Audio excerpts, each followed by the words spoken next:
Why does everyone call fantasy anime isekai trash? That's because a lot of it is, in my opinion. But it's okay. Not all anime or not all entertainment is meant to be like compelling and making me think, right? Some of it is just pure brain rot. You just sit there and you're like brainlessly watching it, right? But when I watch anime personally, I like to feel things. So, if I'm watching another generic anime where someone gets reincarnated into an inanimate object like a spoon, and you have to watch them somehow scale their leveling and survive in this fantasy world, all of which look and feel the same. I'm not even joking. It's always like I spawn in a random forest. There's a goblin or a slime that attacks me. I kill it. I reach a new level. And then I get an overpowered cheat skill that lets me increase my ranking better than everyone else in this world for some reason. And then every other side character is just meant to build me up and be in awe of this main character that is seemingly amazing.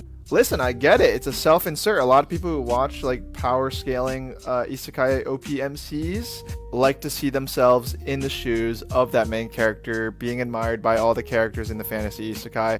But they pump out so many of these series actually that it's really hard to tell them from apart from each other. There's dozens of these anime shows that come out every single season. There's hundreds of these manga that come out every single month in Japan.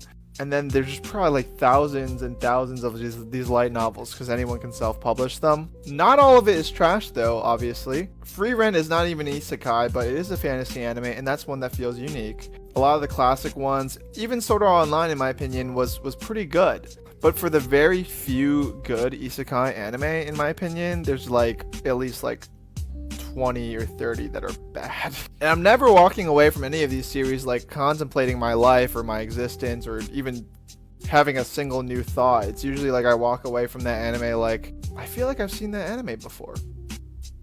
It feels the same as XYZ. Sometimes it's so bad that literally the main characters all have the same haircut and they all look so generic that I can't even tell any of them apart from each other.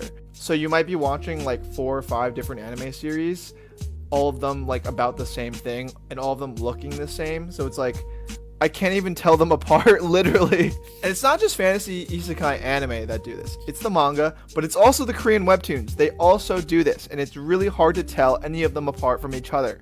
Let me know in the comments if you are an avid consumer of this medium. If you are, do you remember every single thing that you're reading? If not, then it's probably brain rot, and that's okay if you like to read things for brain rot and consume things for brain rot. But in my opinion, like, let's just admit it. You know what I mean? Let's just admit it. Let's just admit it. This sounds like such a hateful video. I don't hate isekai, guys. There's just a lot of bad ones, and I think they need to make less of it and focus more on quality stories. I mean, I literally created an isekai fantasy series, and the main character is an inventor goblin. Already, that is like in the top 1% of isekai in terms of like innovation, just from that one sentence alone. There's a lot more stuff that we do with it that makes it feel different, but like that's an example.